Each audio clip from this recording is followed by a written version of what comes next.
मराठा आरक्षणाच्या मागणीवरून मराठा क्रांती मोर्चे निघाल्यानंतर मराठा तरुणांमधला रोष जो आहे तो रस्त्यावर दिसू लागला होता आणि त्याच्यावरचा पहिला उपचार म्हणून देवेंद्र फडणवीस सरकारनं आज सर्वसाधारण राज्यभरातल्या सगळ्या मुलांसाठी फीची जी मर्यादा होती ईबीसी फीची ती 6 लाखापर्यंत एक्सटेंड केलेली आहे, ज्याचा फायदा इंजिनिअरिंगला, मेडिकलला, पॉलिटेक्निकला, मॅनेजमेंटला शिकणाऱ्या सगळ्या विद्यार्थ्यांना होणार आहे। आपल्यासोबत आता शिक्षण मंत्री विनोद तावडे आहेत। विनोद तावडेजी, स्वागत आहे तुमचं माझा एबीपी माझामध्ये। सगळ्यात पहिल्यांदा प्रश्न तुम्हाला असा आहे की मगाशी पृथ्वीराज चव्हाण माजी मुख्यमंत्री होते एबीपी माझावरती आणि त्यांनी असा आरोप केला की 2003 साली ईबीसीची सवलत जी होती ती 2,50,000 होती, त्याचा जर 8% प्रमाणे महागाई दर जर पकडला तर आता त्याची किंमत जी होती ती 10 लाख होती आणि सरकारने फक्त 6 लाखाची मर्यादा वाढवलेली आहे। एकूण आताची स्थिती बघता, आर्थिक स्थिती बघता, एकूण शिक्षणाचा खर्च बघता ही सवलत फारच कमी आहे। कमीत कमी सरकारने 8 ते 10 लाखापर्यंत हे एक्सटेन्शन न्यायला हवं होतं।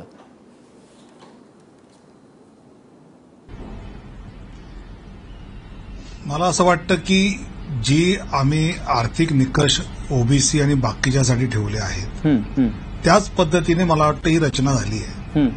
पृथ्वीराज चव्हाण साहेबांना जर एवढं वाटत होतं ते मुख्यमंत्री असताना त्यांनी का नाही वाढवलं की काही गोष्टी या राजकारणाच्या पलीकडे पाहिल्या पाहिजे। आमच्याकडे गुणवत्ता आहे पण माझ्या आईवडिलांकडे पैसा नाही म्हणून मी शिकू शकत नाही, असा प्रश्न घेऊन लाखो विद्यार्थी तरुण तरुणी रस्त्यावर आपण पाहिले। त्यातून माननीय मुख्यमंत्री देवेंद्र फडणवीस साहेबांनी काढलेलं हे जे उत्तर आहे आज राज्य सरकारने, मला असं वाटतं की पृथ्वीराज चव्हाण साहेबांसारख्या अतिशय स्टेट्समन ज्यांना आपण मानतो अशांनी तरी राजकारणाच्या पलीकडे जाऊन विचार करून ही एक चांगलं पाऊल पृथ्वीराज चव्हाण साहेबांनी म्हटलं असतं की देवेंद्र फडणवीस साहेबांनी घेतलेलं आहे, राज्य सरकारने घेतलं आहे, तर मला पटलं असतं की मराठा समाजाच्या आरक्षणासाठी, मराठा समाजाच्या प्रश्नांसाठी सगळेजण पक्षभेद विसरून एकत्र आले आहेत असं चित्र, असा मेसेज गेला असता। नक्कीच।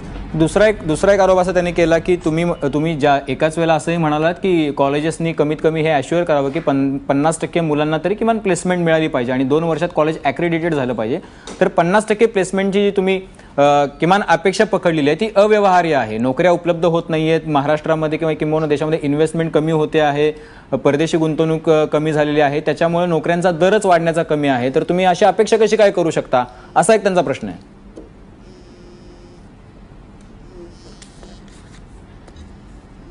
मुळात तुम्ही 50% प्लेसमेंट केली तरच ही फी मिळेल असं काही सरकारने म्हटलेलं नाहीये। सरकारने अपेक्षा व्यक्त केलेली आहे की अक्रेडिटेशन तुमचं झालं पाहिजे, म्हणजे दर्जा, कारण शेवटी शासन जे विद्यार्थ्यांच्या शिक्षणाची फी देणार ती फी कारणी लागली पाहिजे। गरीब माणूस, एखादा मजूर, एखादी मोलकरीण साबण विकत घेते, त्याच्या सेल्स टॅक्समधून तिजोरीत पैसे येतात, त्यातून हा मुलगा जर शिकणार असेल तर ते शिकण्याचं ठिकाण एक गुणवत्तेचं असलं पाहिजे, ही अपेक्षा व्यक्त करणं काही चूक नाहीये। हा, तुम्ही जर 50% प्लेसमेंट दिली नाही तर आम्ही फी देणं बंद करू असं सरकारने म्हटलं नाहीये। आम्ही पॉझिटिव्हली ही फी घेऊन शिकणाऱ्या तरुण तरुणीला चांगलं कॉलेज, गुणवत्तावालं कॉलेज मिळालं पाहिजे, ही अपेक्षा जर आम्ही केली तर त्यात काय चुकलं हा मला खरंच प्रश्न आहे। दुसरा एक मुद्दा आहे, खरं तर म्हणजे मुलांची प्लेसमेंट झाली पाहिजे किंवा तशी अपेक्षा धरणं काही चुकीचं नाहीये, पण त्यांचं म्हणणं असं आहे की एकूणच राज्यामध्ये होणारी इन्व्हेस्टमेंट आणि नोकऱ्यांचं वाढणारं प्रमाण हे व्यस्त आहे। मग अशा वेळेला अशी अपेक्षा तरी तुम्ही कशी धरता?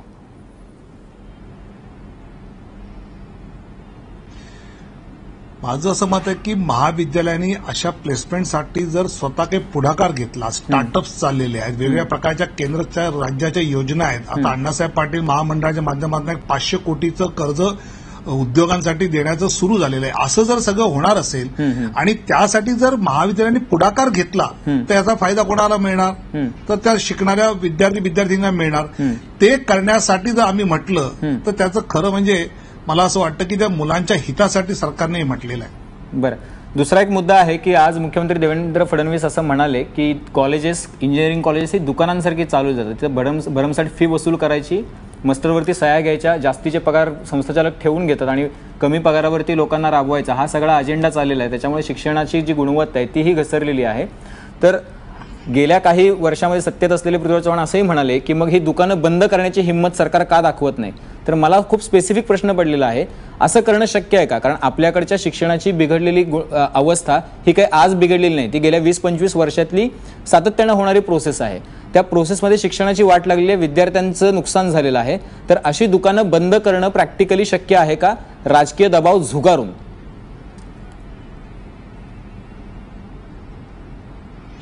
या सरकारला 100% शक्य आहे आणि आम्ही ते पाऊल उचललं सुद्धा. आणि आम्ही हे जे पाऊल उचललं त्या पाऊल उचलल्यानंतर त्या संस्था कोर्टात गेल्या आणि आम्हाला एआयसीटीची परवानगी असल्यामुळे आम्ही स्वाभाविकपणे एआयसीटीचा कायदा हा लोकसभेचा आहे आणि डीटीचा कायदा हा विधानसभेचा आहे, त्यामुळे तो प्रिव्हेल झाला. मग आम्ही एआयसीटीकडे गेलो आणि त्यांनी 17 महाविद्यालय बंद करायला लावली, ती आम्ही केली. त्यामुळे ज्या महाविद्यालयामध्ये गुणवत्तापूर्ण शिक्षण मिळत नाही ते पुढच्या काळामध्ये 100% बंद होतील. कारण गुणवत्तापूर्ण शिक्षणच विद्यार्थ्यांना मिळालं पाहिजे, हा या सरकारचा आमचा आग्रह आहे. विनोद तावडेजी, यालाच धरून एक प्रश्न विचारतो. आपल्याकडे गुणवत्तापूर्ण शिक्षण मिळावं हा आग्रह आहे, पण गेल्या काही वर्षांपूर्वी तुम्हाला आठवत असेल, तुम्ही त्याला विरोधी पक्षात होतात, श्रीकर परदेशींनी पटपडताळणी केली होती आणि त्याच्यामध्ये शिक्षणाचा सगळा बोऱ्या कसा वाजलेला आहे, प्राथमिक शिक्षणापासून ते अगदी कॉलेजेसपर्यंत, हे आपल्या ध्यानात आलं होतं. म्हणजे अगदी भाड्यानं शिक्षक शिकवायला ठेवले होते, जे शिक्षक आहेत ते वर्गातच नव्हते किंवा इंग्रजीच्या शिक्षकाला किमान स्पेलिंग सुद्धा नीट येत नव्हती, असे सगळे गोंधळ झालेले आहेत. तर हे सगळे गोंधळ सुधारणं हे शक्य वाटतं का तुम्हाला?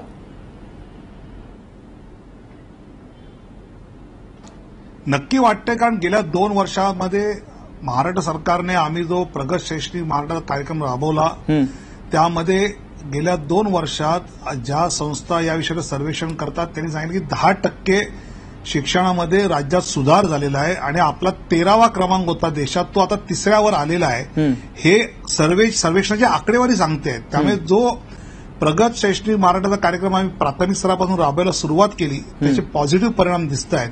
कारण शेवटी मागच्या सरकारमधला आणि या सरकारमधला फरक असा आहे की मागच्या सरकारमध्ये संस्था चालकच मंत्री होते, या सरकारमध्ये तसं चित्र नाहीये.